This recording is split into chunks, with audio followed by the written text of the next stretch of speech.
Mari kita bersatu dalam doa. Bapa di sorga, kami tiba saatnya ingin merenungkan firman-Mu.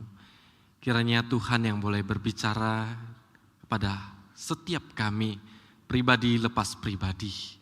Di saat inilah, di saat yang begitu berharga, kami boleh di dalam istirahat perhentian kami boleh menikmati akan sahabat Tuhan, yang boleh menikmati kan kasih Tuhan melalui firman-Nya. Terima kasih dan kiranya Tuhan yang boleh menolong kami juga untuk menghidupi firman-Mu ini dalam kehidupan kami hari lepas hari. Dan juga rapi untuk hamba-Mu yang penuh dengan keterbatasan ini ya Tuhan. Terpujilah nama-Mu Tuhan, di dalam nama Tuhan kami Yesus Kristus kami berdoa dan mengucap syukur. Amin.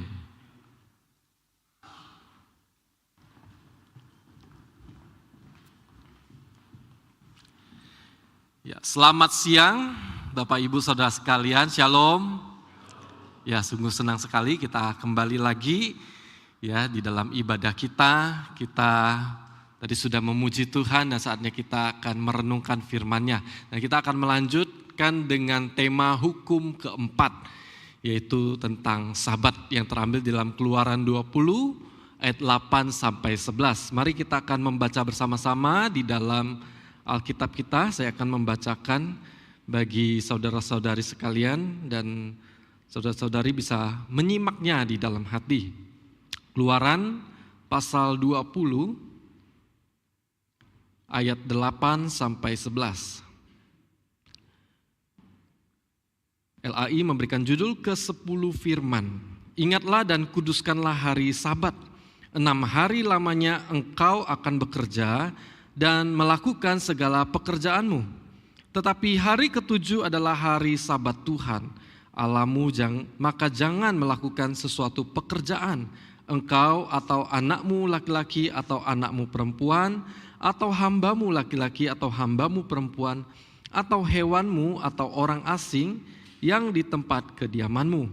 Sebab 6 hari lamanya Tuhan menjadikan langit dan bumi, laut dan segala isinya. Ia berhenti pada hari ke-7. Itulah sebabnya Tuhan memberkati hari Sabat dan menguduskannya. Nah, saudara-saudari yang dikasihi oleh Tuhan, mungkin berkaitan dengan khotbah di 2 minggu yang lalu, mungkin ada yang bertanya bahwa apakah kita tidak boleh menggunakan kata hukum ya. Nah, karena dengan terjemahan aslinya memang adalah firman, 10 firman. Nah, memang sekali lagi ya, bahwa orang-orang Yahudi sendiri menerjemahkan 10 firman ini dengan kata di dalam bahasa Inggris adalah 10 sayings ya, atau 10 word ya, bukan 10 commandment. Nah, itu ada di dalam website orang Yahudi itu sendiri.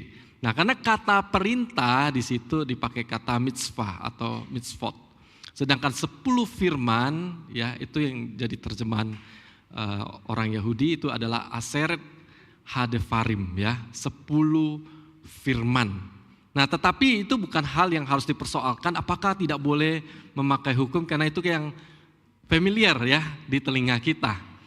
Nah, kalau kita melihat ya 10 firman ini adalah bagian dari hukum Taurat juga. Nah, tidak dibilang oh berarti 10 firman ini bukan perintah, bukan juga ya. Nah, jadi ini bagian daripada hukum Taurat yang berjumlah 613 hukum dari 5 kitab Musa ya, yang dirincikan oleh Rabi Simlai dari Talmud Makot ya di abad ketiga. Nah, jadi kita juga nggak perlu takut karena Yesus pun sendiri ya memakai ya kata 10 beberapa perintah-perintah ini. Dia mengatakan itu adalah perintah ya. Jadi di dalam Matius 19 ayat 17 sampai 19 Yesus juga menyebut bagian dari 10 firman, jangan membunuh, jangan berzina, jangan mencuri dan lain sebagainya, itu sebagai entolas ya. Dalam bahasa Yunaninya adalah entole yang berarti perintah-perintah. Jadi kalau kita mau berkata 10 perintah Allah, 10 hukum, 10 firman itu enggak jadi masalah ya, enggak jadi soal, bukan hal yang berdosa sekali lagi. Tapi memang lebih benar, memang lebih tepat ya kalau sesuai dengan teksnya itu adalah 10 firman ya. Nah, jadi kita akan masuk di dalam firman yang keempat atau hukum yang keempat, yaitu mengenai Sabat. Nah, banyak orang yang berkata bahwa kehidupan yang sibuk itu kelihatannya positif ya. Kadang-kadang orang ditanya, gimana hari-harimu? Oh ya, saya sibuk. Ketika kita bilang saya sibuk tuh sepertinya ada kebanggaan tersendiri. Karena dipikirnya bahwa dengan sibuk itu rasanya seperti produktif. Sedangkan kalau kita berdiam diri, kita beristirahat, itu lawan daripada produktivitas. Nah, apakah Alkitab mengatakan hal yang demikian? Bahkan di dalam psikologi sendiri melihat orang-orang yang workaholic, itu yang terjadinya apa? Burnout, bisa cepat marah, depresi, gangguan kecemasan, merusak hubungan sosial dan keluarga. Yang harusnya kita punya waktu untuk bersama dengan keluarga, tapi kita habiskan untuk kerja. Dan akhirnya relasi antara suami atau istri atau dengan anak bisa rusak. Ya, misalnya contoh, kadang-kadang orang tua ada berpikir, oh yang saya kerja ini kan karena saya ingin mengasihi anak-anak saya. Makanya saya kerja terus ya. Tetapi kita nggak punya waktu untuk anak, sedangkan sang anak itu dia butuh waktu bersama dengan orang tuanya. Ya, dia perlu tahu apa sih yang papa mau, bagaimana papa itu, bagaimana dia mengenal papanya. Ya, kadang-kadang ada orang tua berpikir ya dengan memberikan uang itu sudah cukup. Tetapi tidak ya, banyak hari ini anak-anak itu mengalami problem. Bukan karena nggak punya papa, nggak punya mama, tapi karena walaupun mereka punya papa, punya mama, kadang-kadang mereka fatherless dan motherless. Mereka tidak mengalami kehadiran seorang ayah dan ibu di dalam kehidupan mereka. Sehingga besar mereka mencari pelarian. Mereka cari pelarian ke orang lain, mereka lebih mudah cari pacar dan lain sebagainya, dan masuk ke dalam pergaulan yang tidak benar. Karena mereka tidak mendapat perhatian itu di dalam keluarga. Dan mereka mencari perhatian itu di luar, ya. Maka banyak sekali efek yang terjadi kalau kita itu hidup terlalu sibuk, ya. Tadi saudara Randy juga udah sampaikan ya, kita terlalu sibuk, kita pikir Tuhan pengen kita sibuk, tapi sebenarnya Tuhan juga pengen kita diam. Maka daripada itu kita akan belajar melalui firman Tuhan ini dari hukum keempat, yaitu Sabat. Nah, di dalam satu diskusi ya, ada orang bertanya, mengapa orang Kristen itu beribadah di hari Minggu dan bukan di hari Sabat? Nah, banyak orang pikir, kan bukannya hari Minggu itu hari Sabat. Apakah hari Minggu itu Sabat? Bukan. Hari Sabat itu hari apa? Hari Sabtu, betul sekali. Karena kalau kita melihat di Alkitab sendiri ya, jadi ketika Yesus disalibkan, sebenarnya Sabat Yahudi itu dimulai dari jam 6 sore di hari Jumat. Ya, jadi pergantian hari itu sudah dimulai di hari Jumat malam. Jadi jam 6 sore itu sudah pergantian hari. Ya. Nah, jadi Sabtunya itu hari Sabat. Lalu pertanyaan, mengapa orang Kristen tidak beribadah di hari Sabat, di hari Sabtu? Ya, kenapa di hari Minggu? Kalau begitu orang Kristen melanggar dong hari Sabat ini. Nah, tidak Bapak Ibu ya. Kita akan melihat secara singkat. Yang pertama adalah bahwa hari Minggu itu adalah anamnesis, yaitu peringatan akan kebangkitan Yesus di hari pertama setelah hari Sabat Yahudi. Lalu kemudian setelah itu di hari yang sama di minggu itu, Yesus juga melakukan perjamuan, memecahkan roti bersama dengan murid-muridnya, itu juga di hari Minggu. Lalu kemudian waktu itu Thomas tidak hadir, 8 hari kemudian itu juga jatuh kembali ke hari Minggu, itu Yesus menampakkan diri kepada Thomas. Dan ketika Roh Kudus tercurah di hari Pentakosta, itu juga hari ke-50, itu juga jatuh di hari Minggu. Ya, jadi hari Minggu ini menjadi hari yang spesial, yang dimana Yesus sendiri menunjukkan, menampakkan diri kepada murid-muridnya. Kemudian di dalam Kisah Para Rasul 20 ayat 7 juga mencatat bahwa mereka berkumpul pada hari Minggu untuk memecahkan roti. Lalu di dalam 1 Korintus 16 ayat 2 juga dikatakan bahwa mereka setiap hari Minggu mereka mengumpulkan uang persembahan. Nah, jadi bagi orang Kristen pada masa itu memang mereka kelihatan berkumpul setiap hari Minggu. Tetapi kalau kita baca juga di dalam Kisah Para Rasul, ya, rasul-rasul juga mengajar di hari Sabat. Tetapi mereka bukan merayakan Sabat seperti orang Yahudi. Tetapi mereka ketika masuk di sinagoge, mereka mengajar firman Tuhan dan memperkenalkan Yesus supaya orang-orang dapat bertobat dan percaya kepada Yesus Kristus. Dan di dalam Wahyu 1 ayat 10 itu juga ada kata hari Tuhan, yaitu Kuriake Hemera. Jadi orang Kristen menyebut hari Minggu sebagai Kuriake Hemera. Di Dake 14 yaitu kitab katekisasi di abad pertama, di awal-awal gereja berdiri. Ini satu kitab yang sebenarnya juga penting, ya, tapi bukan bagian dari Alkitab, ya. Dan menyebutkan bahwa hari Minggu itu sebagai Kuriake Hemera, ya. Kuriake itu Tuhan, ya. Hemera itu harinya Tuhan. Nah, kemudian menurut bapak-bapak gereja, nah ini juga penting sekali, ya. Jadi kalau ada orang bilang orang Kristen itu salah beribadah pada hari Minggu. Nah, kalau mereka bilang itu salah, berarti itu mereka harus menyalahkan semua orang Kristen dari abad pertama sampai saat ini.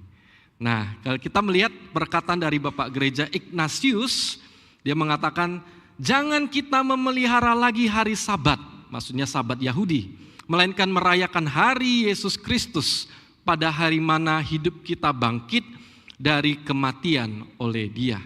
Kemudian Justinus Martir mengatakan, ya, pada hari pertama itu dengan mengubah gelap menjadi terang Tuhan, menjadikan dunia. Dan karena Yesus Kristus juru selamat kita pada hari itu pun, yaitu hari pertama dalam pekan bangkit dari mati dan menampakkan diri kepada murid-muridnya. Jadi ini Justinus Martir itu mengkaitkan dengan penciptaan di hari pertama ketika Tuhan itu menjadikan gelap menjadi terang. Itu menjadi satu peringatan, ya, di mana Yesus juga bangkit di hari pertama. Nah, kemudian Clemens dari Alexandria juga mengatakan hari pertama dari tiap-tiap pekan telah menjadi hari perhentian karena kebangkitan Tuhan Yesus dari kematian. Jadi sebagai orang Kristen kita harus memahami bahwa kita tidak lagi hidup di bawah tuntutan hukum Taurat. Terkhusus juga dalam segala aturan Sabat dari orang Yahudi. Karena sekali lagi kita sebagai orang Kristen harusnya hidup di dalam hukum kasih karunia.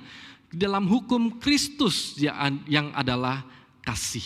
Nah, itu bukan berarti kita mengganti Sabat itu menjadi hari Minggu. Tidak. Ya, kita juga tidak memperlakukan hari Minggu ini sebagai Sabat seperti orang Yahudi yang tidak boleh ini, tidak boleh itu, nanti kita akan lihat. Tetapi kita sebagai orang Kristen, kita harus memahami esensi daripada Sabat itu. Kita tidak boleh menjadi ikut-ikutan seperti orang Yahudi, ya, karena kita bukan orang Yahudi. Dan tetapi kita memahami Sabat secara esensi sebagai kasih dari Allah kepada kita manusia. Untuk kita boleh menikmati kelegaan, kita boleh menikmati Allah di dalam perhentian itu. Bukan mau aturan ini, aturan itu, bukan. Oleh sebab itu kita akan lihat satu persatu dari konsep Sabat bagi bangsa Israel di dalam kitab Keluaran. Nah, konsep Sabat pertama kali bukan disampaikan, ya, di dalam kitab Keluaran, tapi mulai dari Kejadian 2 ayat 2-3 ketika Tuhan sudah menciptakan selama 6 hari dan di hari ke-7 ia berhenti dari pekerjaannya. Nah, Tuhan bukanlah Tuhan yang bisa capek, ya. Dia tidak perlu istirahat. Tetapi di situ Tuhan memberikan satu teladan untuk kita, ya. Untuk kita boleh beristirahat. Nah, demikian juga di dalam kitab Keluaran. Nah, perintah ini diberikan kepada bangsa Israel bukan sebagai satu hukum yang mengikat, sebagai satu hukum yang dimana enggak boleh begini, enggak boleh begitu. Tetapi hukum ini atau firman ini ketika diberikan bagi orang Israel, ini sebenarnya adalah satu anugerah bagi bangsa Israel. Kenapa? Karena bangsa Israel itu baru keluar dari tanah Mesir. Mereka dulunya adalah budak. Nah, sebagai seorang budak, mereka tidak punya hak untuk berhenti. Mereka tidak punya hak untuk istirahat. Ketika Musa meminta Firaun untuk mereka pergi 3 hari beribadah kepada Tuhan, ya berjalan 3 hari untuk beribadah kepada Tuhan, Firaun, apa yang terjadi dengan Firaun? Firaun marah. Ya, Firaun malah menekan bangsa Israel, suruh mereka kerja lebih keras lagi. Bahkan tidak boleh diberikan jerami dan lain sebagainya supaya kerjaan mereka lebih keras. Jadi sebagai budak mereka nggak punya hak. Tetapi ketika Tuhan mengatakan ada hari Sabat, ada hari perhentian, itu satu ungkapan yang luar biasa. Itu satu ungkapan revolusioner.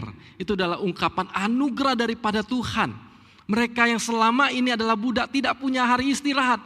Tapi sekarang mereka punya hari mereka untuk beristirahat. Nah, ini satu hal yang luar biasa bagi orang Israel. Nah, kemudian juga Tuhan memperkenalkan Sabat ini bahkan sebelum 10 firman itu diberikan kepada bangsa Israel, yaitu melalui peristiwa mana. Ketika bangsa Israel keluar dari tanah Mesir, mereka berjalan di padang, ya kan mereka nggak bisa nanam, nggak bisa beternak dengan baik karena harus berpindah dari satu tempat ke tempat yang lain. Tetapi Tuhan memelihara bangsa Israel dengan memberikan mana. Nah, melalui mana ini sebenarnya Tuhan mau mengajarkan satu hal. Di mana 6 hari mereka mengumpulkan dan di hari ke-7 mereka tidak boleh mengumpulkan. Dan di hari ke-6 mereka harus mengumpulkan 2 kali lipat. Itu untuk mengajarkan kecukupan, rasa syukur dan percaya kepada pemeliharaan Tuhan. Jadi di dalam peristiwa mana itu Tuhan ingin mengajarkan satu ritme kehidupan, yaitu bekerja, berhenti, dan percaya. Jadi bukan hanya bekerja, kerja, dan kerja, bukan, ya. Tapi harus berhenti. Karena dengan kita berhenti, kita belajar percaya bahwa Tuhan akan memelihara hidup kita. Dan selanjutnya hukum ini diberikan, ya, di dalam Keluaran 20 ayat 8 sampai 11. Di mana dikatakan ingatlah dan kuduskanlah hari Sabat dengan dasar pemberhentian pada hari yang ke-7 ini. Tuhan memberikan perintah bukan hanya kepada yang tuan-tuan tapi kepada anak, kepada hamba dan hewan. Ini membawa satu keadilan sosial bagi seluruhnya. Nah, kemudian diulangi lagi di Ulangan 5 ayat 15. Dikatakan sebab haruslah kau ingat bahwa engkau pun dahulu budak di tanah Mesir dan engkau dibawa keluar dari sana oleh Tuhan Allahmu. Itu sebabnya Tuhan Allahmu memerintahkan engkau merayakan hari Sabat. Jadi Sabat ini mengingatkan bangsa Israel bahwa mereka bukan lagi budak, tetapi mereka adalah milik Tuhan. Nah, Bapak Ibu, Tuhan tidak ingin ya kita itu diperbudak. Sabat itu bukan satu aturan, ini itu bukan larangan tidak boleh begini, tidak boleh begitu sehingga menyusahkan manusia, tidak. Tetapi sebenarnya Sabat ini adalah anugerah yang diberikan Tuhan kepada setiap kita. Oleh sebab itu ya, Sabat ini diberikan supaya kita boleh menikmati kasih Tuhan. Kita boleh bersukacita ketika setelah kita bekerja. Karena sekali lagi itulah tujuan kita diciptakan. Kita diciptakan bukan hanya untuk kerja, tapi kita juga diciptakan untuk bersukacita di hadapan Tuhan. Itu yang dikatakan di dalam Katekismus Westminster pertanyaan nomor 1. Ya, apa tujuan manusia diciptakan? Yaitu untuk memuliakan Allah dan bersukacita di dalamnya. Ya. Jadi bukan hanya kerja tapi juga menikmati Tuhan di dalamnya. Jadi kalau kita hanya kerja terus dari Senin sampai Minggu ya, tidak stop, bagaimana kita menikmati? Bagaimana kita merasakan kasih Allah ya? Nah, orang Kristen ya dinasihatkan untuk tidak bekerja mencari uang di hari Minggu karena supaya kita belajar untuk mempercayai Tuhan ya, yang memelihara kita. Ada banyak orang Kristen yang mungkin enggan menutup tokonya di hari Minggu atau tidak ingin lepaskan pekerjaan di hari Minggu. Ya, karena apa? Takut omsetnya turun. Takut kalau di hari Minggu itu pelanggannya paling banyak. Ya, saya dulu di Pontianak ada yang begitu sampai pada akhirnya karena dia di hari Minggu dia jualan. Dia bilang hari Minggu itu yang paling banyak. Maka kadang-kadang dia tidak datang ke gereja untuk beribadah. Kadang-kadang juga kenapa nggak berani tutup? Takut kehilangan pelanggan ini dan itu. Sekali lagi, Tuhan tidak ingin kita diperbudak oleh ketakutan. Ya, sekali lagi ketika kita bekerja dengan takut ini, takut itu, mari kita berhenti di hadapan Tuhan. Sekali lagi, kita tidak memperlakukan hari Minggu seperti hari Sabat yang tak boleh kerja sama sekali, ya, seperti orang Yahudi, tidak. Ya, karena kita melihat beberapa pekerjaan pun memang nggak bisa ditinggalkan. Seperti contoh rumah sakit, nggak bisa ditutup. Harus ada yang bekerja, harus ada perawat yang bekerja walaupun dokter bisa libur. Ya, bayangkan ya, orang lagi sakit, ya, rumah sakit tutup dulu ya, oksigen dihentikan semua, wah bahaya ya. Lalu apalagi? Ya misalnya apotek, orang perlu beli obat, ya kan nggak mungkin hari Minggu orang bebas dari sakit, tetap harus beli obat. Kemudian juga misalnya perusahaan-perusahaan energi, pembangkit listrik. Ya, kalau mereka tutup, bagaimana? Kita nggak bisa ibadah, kayak tadi aja padam lampu hampir sempat panik kita ya. Ya, apalagi kalau nggak ada listrik. Nah, kalau yang berhubungan dengan hajat hidup orang banyak atau yang bersifat pelayanan yang bukan karena mencari profit, nah itu tidak bisa kita persalahkan. Ya. Tetapi yang paling penting adalah apa tujuan kita terjun di dalam pekerjaan itu, di dalam profesi itu. Apakah kita lakukan itu sebagai untuk kemuliaan Tuhan, untuk ibadah kita kepada Tuhan. Sama seperti ya hamba Tuhan melayani di hari Minggu. Itu juga termasuk bagian daripada pekerjaan. Kita melayani Tuhan. Tapi kalau kita ikut aturan orang Yahudi kan enggak boleh. Seperti itu, enggak boleh melangkah kaki berapa jauh, enggak boleh angkat beban berat dan lain sebagainya. Nah, tidak demikian ya, karena kita sekali lagi bukan orang Yahudi. Nah, jadi ketika kita sekali lagi yang ini patut direnungkan. Ketika mungkin kita masih harus bekerja di hari Minggu, ketika kita harus buka toko di hari Minggu ya, pastikan apakah itu menyangkut hajat hidup orang banyak atau itu karena kita takut kehilangan pelanggan atau kita takut kehilangan omset atau kita takut ini, khawatir ini dan itu.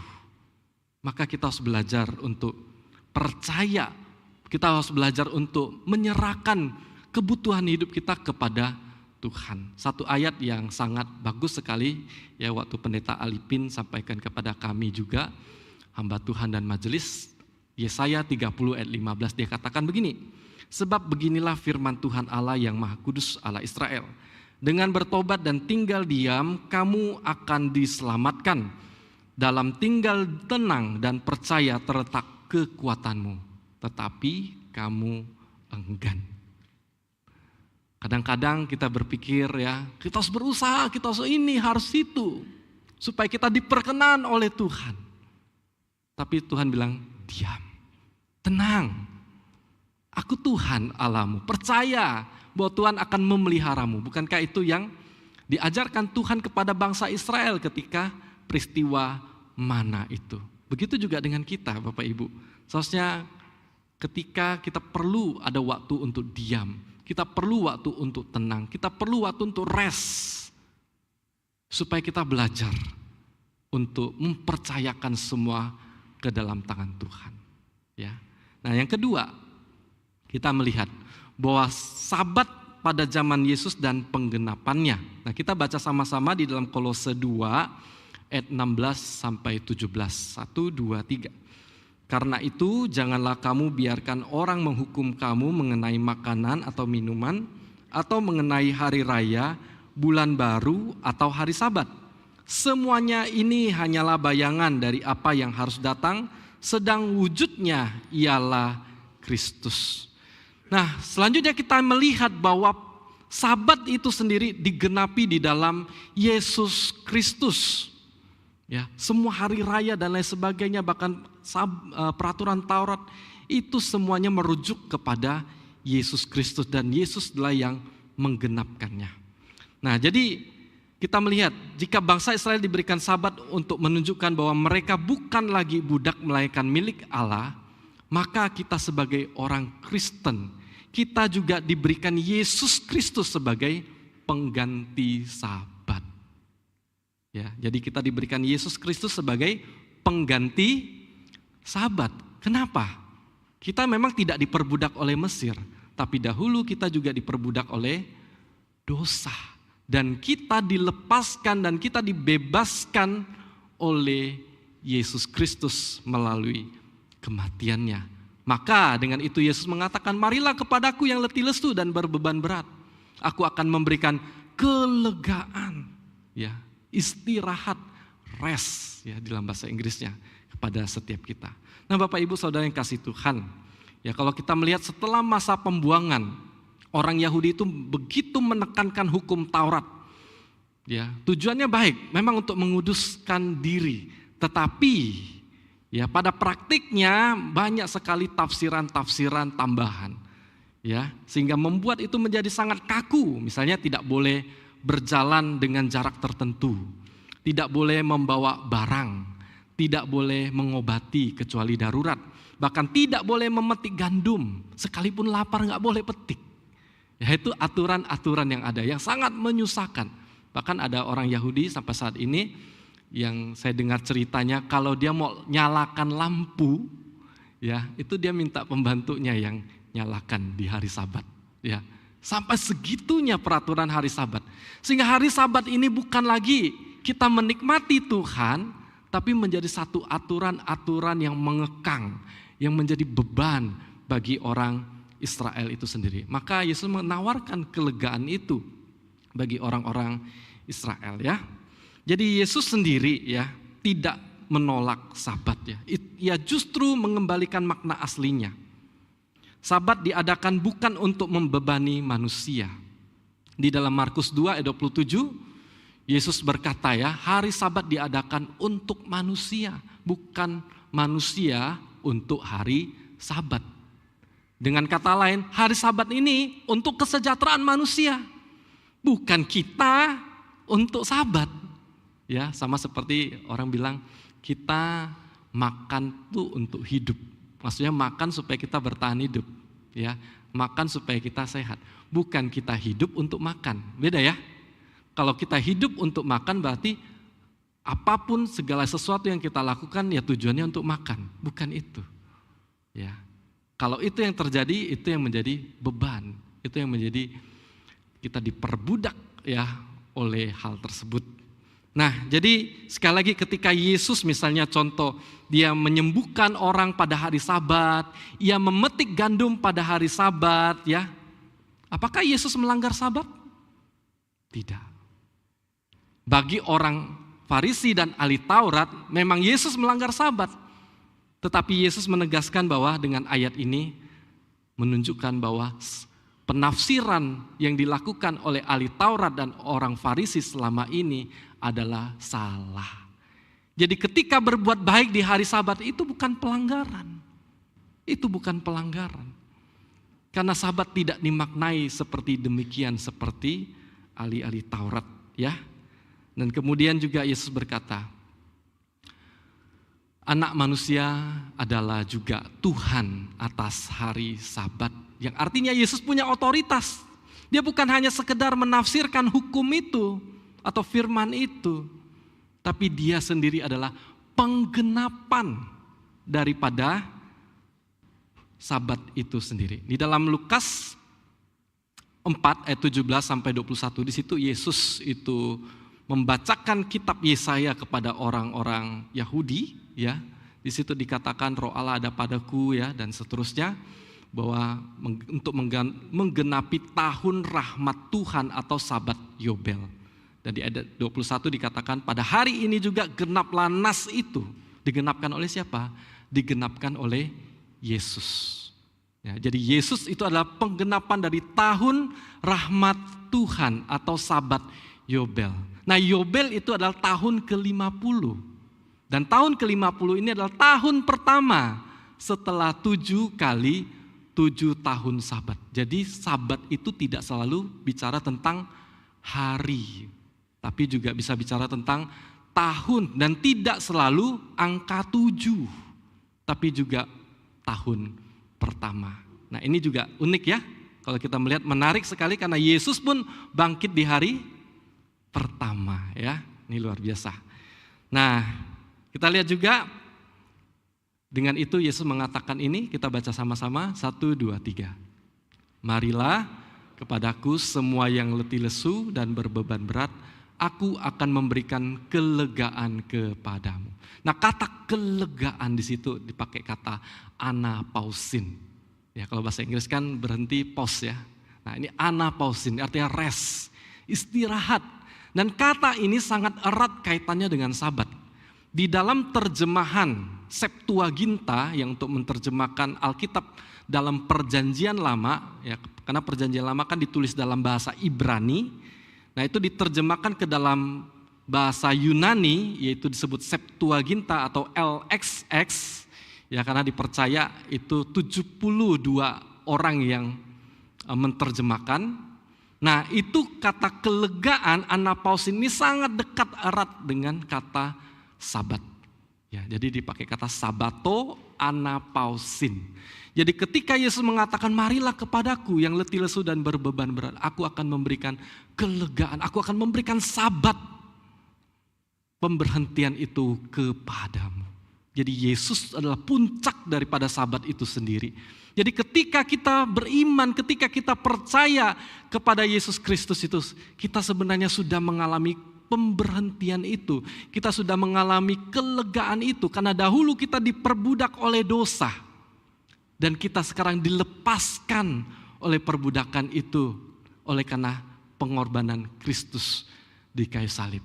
Supaya kita dilegakan. Kita tidak dibayang-bayangi lagi oleh dosa itu. Kita tidak lagi dibayang-bayangi oleh maut itu. Dan setiap kita bisa dengan yakin dan percaya kita telah diselamatkan oleh Kristus, kita telah mendapatkan kelegaan. Bapak Ibu, di negara-negara tertentu ada yang mencoba membuat satu aturan ataupun hukum supaya memberantas korupsi. Termasuk di Indonesia ya. Di Indonesia sendiri orang memperdebatkan itu koruptor dihukum mati saja ya. Kita sih setuju-setuju saja ya. Ya kita sih senang-senang saja supaya koruptornya makin menurun. Seperti mungkin di negara-negara tertentu, misalnya seperti di Tiongkok yang mencoba menerapkan hukuman mati. Tapi pertanyaannya adalah, apakah itu menjamin korupsi itu tidak ada? Apakah itu menjamin angka korupsi makin turun? Ternyata tidak. Walaupun di China tetap melakukan aturan seperti itu, tetap ada.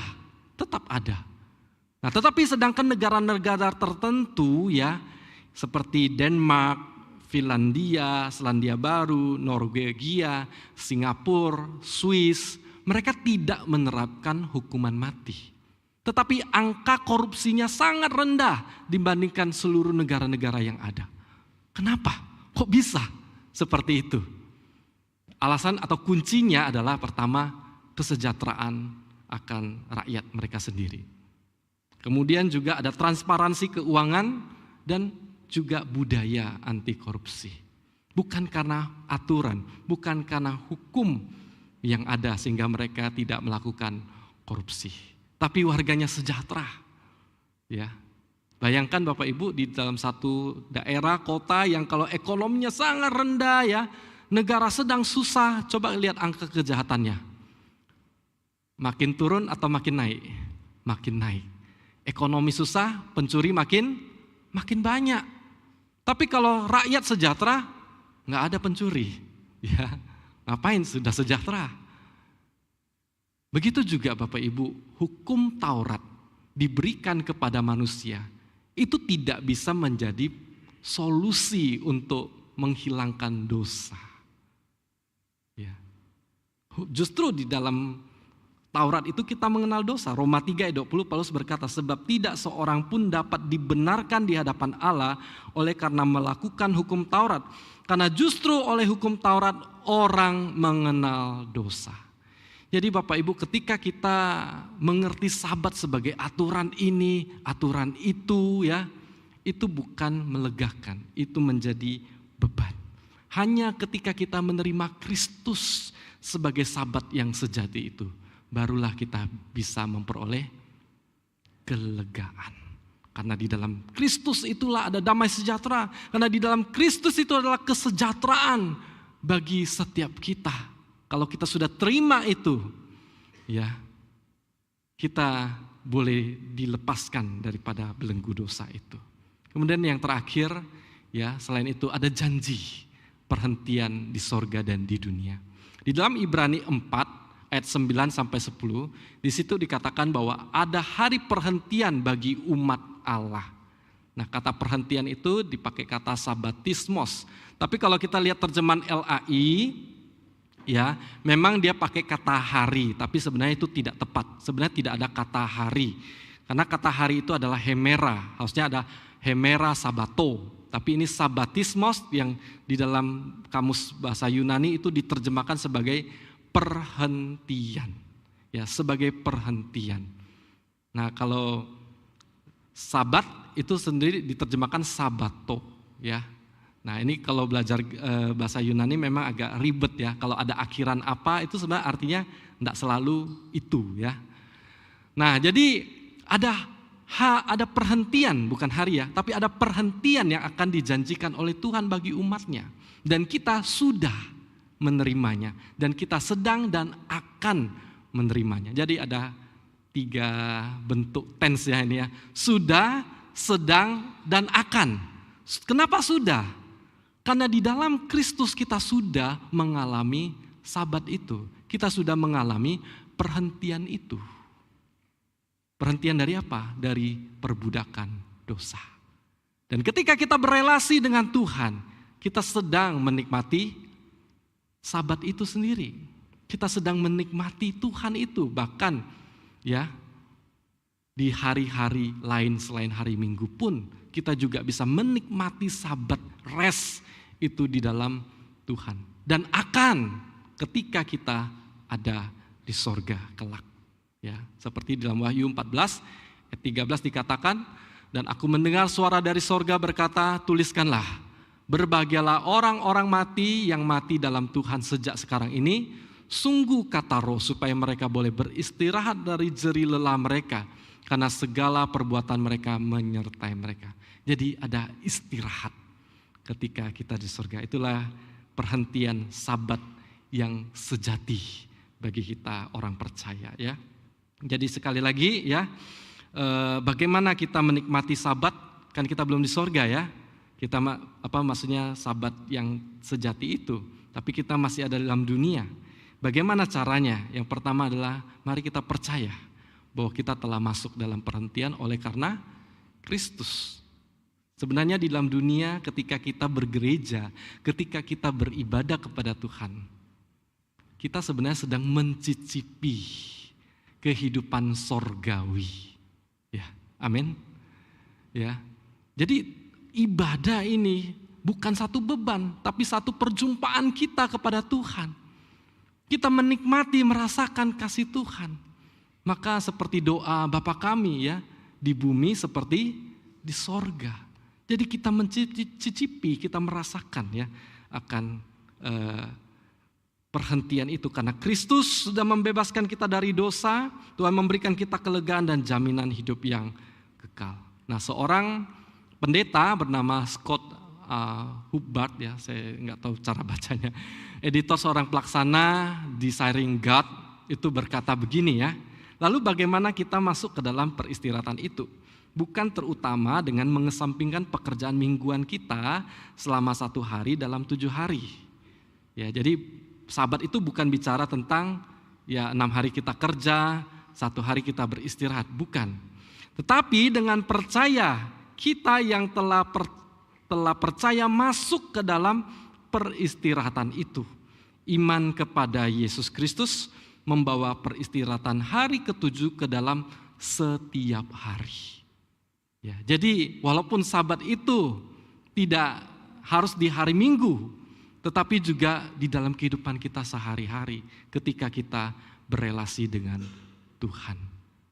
Ketika kita berdoa, ketika kita bekerja, ya, bahkan kita kerja Kita juga bisa menikmati rest itu ketika kita bekerja. Saya tahu tujuan saya. Saya tahu tujuan ini bukan hanya secara cari uang saja, bukan cari kepeng saja ya. Tapi saya mau memuliakan Tuhan. Saya dianugerahkan, saya tidak bekerja tidak dalam ketakutan, tapi saya bekerja ke dalam anugerah Tuhan. Nah, lalu kemudian menariknya dia berkata begini lagi ya. Dunia dan iblis ingin kita bekerja bahkan saat kita beristirahat. Permisi tanya Bapak Ibu ya, berapa banyak orang-orang yang punya waktu istirahat tapi ketika istirahat gelisah.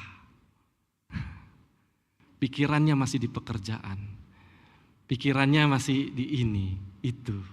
Aduh, gimana ya ini? Aduh, gimana itu? Itu kita tidak mengalami rest. Itu kita tidak mengalami istirahat itu. Mari kita alihkan kepada Tuhan. Tapi Yesus ingin kita beristirahat, bahkan saat kita bekerja. Jadi ketika kita bekerja, jangan lupa untuk kita datang kepada Tuhan. Kita berdoa. Ya. Dunia boleh berkata sibuk itu produktif, tapi Tuhan mau berkata pada kita, marilah kita diam dan lihat bagaimana cara Tuhan menolong setiap kita. Amin. Amin ya. Jadi kita perlu belajar. Kemudian yang kedua adalah mari kita mengevaluasi kehidupan spiritual kita. Apakah ibadah dan kerohanian kita itu sebagai kewajiban atau perjumpaan? Kadang-kadang ada orang ke gereja beribadah karena apa? Aturan, karena tuntutan. Oh, takut nanti dicari sama hamba Tuhan, takut nanti dicari sama majelis ya. Tapi bukan sebagai perjumpaan dengan Tuhan. Bukan sebagai kelegaan, tapi sebagai beban. Mari kita evaluasi. Apakah kita sudah mengalami rest itu? Percayalah bahwa Tuhan memelihara hidup kita. Dan di dalam Kristus itu kita boleh memperoleh kelegaan. Nah, suatu ketika ada beberapa anak muda, mereka pengen main basket. Ya. Nah, ketika mereka mau bermain basket, mereka udah janjian, mereka pergi ke lapangan itu, ya, mereka minta salah satu teman membawa bola basket karena dia punya bola basket itu. Lalu setiba di lapangan basket, ya, mereka lihat, wah, lapangannya bagus ya, karena ada yang belum pernah datang ke tempat itu. Karena jumlah mereka ganjil, jadi mereka harus main berganti-gantian. Jadi mereka tetapkan aturan ini dan itu, ya kita main 3 on 3 saja ya. Tapi peraturannya begini, nggak boleh kalau di dalam tempat dia biasa ada garis-garis itu nggak boleh selama 3 detik dan lain sebagainya ya. Kalau sudah bola nyentuh ring, ya harus keluar lagi ke daerah 3 point dan lain sebagainya. Mereka bicarakan ya, karena ada yang kurang tahu. Nah, setelah mereka bicara aturan itu, teman yang bawa bola datang. Waktu teman yang bawa bola datang, mereka lihat enggak bawa apa-apa. Ya, waduh, kacau ya. Enggak bisa main basket. Nah, pertanyaan Bapak Ibu ya. Di dalam permainan basket mana yang paling penting? Ya, lapangannya, ring basket, ya, atau jumlah orang harus genap, atau bolanya? Yang mana paling penting? Bolanya. Ya, orang penting juga ya. Ya, tapi bolanya. Ya, bolanya. Kalau lapangan bagus tapi nggak ada bolanya, mau main apa? Begitu juga Bapak Ibu, di dalam kehidupan Sabat. Kita bicara aturan ini itu ya, kadang-kadang ada gereja bilang pokoknya orang Kristen tuh nggak boleh kerja hari Minggu ya, pokoknya harus khususkan waktu untuk keluarga. Itu baik Bapak Ibu ya. Kita memang perlu waktu untuk bersama dengan keluarga karena berbagai alasan yang ada dan kita butuh hal seperti itu. Tetapi bukan diikat oleh aturan-aturan sehingga itu menjadi satu beban bagi kita. Tapi yang terpenting adalah Kristus. Apakah ada Kristus di dalam istirahat kita? Bukan masalah bekerja atau tidak bekerja, tetapi ketika kita istirahat apakah ada Kristus di situ? Dan kita bekerja apakah ada Kristus di situ? Sehingga kita boleh mengalami rest yang sejati. Sekali lagi, Sabat bukan satu aturan, larangan ini dan itu, tapi adalah kasih karunia Tuhan, anugerah Tuhan yang diberikan kepada kita supaya kita boleh menikmati kasih Tuhan. Dan di dalam Sabat itu ada Yesus Kristus yang adalah penggenapan Sabat sejati itu. Sehingga kita yang ada di dalam Kristus, kita yang berelasi dalam Kristus, kita boleh menikmati kelegaan yang sejati. Amin. Mari kita tundukkan kepala, kita berdoa. Tuhan, terima kasih untuk firman-Mu yang boleh kembali mengingatkan kami. Mungkin selama ini ya Tuhan, kami hanya memahami bahwa Sabat hanya di hari tertentu. Tetapi biarlah kami boleh belajar melihat bahwa Sabat itu adalah satu anugerah yang Tuhan berikan kepada kami. Untuk kami boleh istirahat, untuk kami boleh tenang, untuk kami boleh menikmati Tuhan di dalam kehidupan kami ya Tuhan. Dan kami percaya di dalam Kristus, Sabat yang sejati, kelegaan yang sejati sudah diberikan kepada kami, di mana kami boleh dilepaskan oleh perbudakan dosa ya Tuhan. Kami boleh masuk di dalam kelegaan, kami boleh masuk di dalam rest yang Tuhan berikan kepada kami. Tuhan, biarlah dalam kehidupan kami sehari-hari kami juga boleh mengalami rest itu. Kami boleh ada di dalam Kristus yang boleh menolong kami, yang boleh menyingkirkan segala kekhawatiran hidup kami dan mempercayakan seluruh pemeliharaan hidup kami kepada Tuhan. Terima kasih ya Tuhan, ini yang menjadi doa dan permohonan kami. Kiranya Tuhan yang boleh menolong kami untuk kami boleh menghidupi Sabat Kristus di dalam kehidupan kami sehari-hari. Terpujilah nama-Mu Tuhan, di dalam nama Tuhan kami Yesus Kristus kami berdoa. Amin.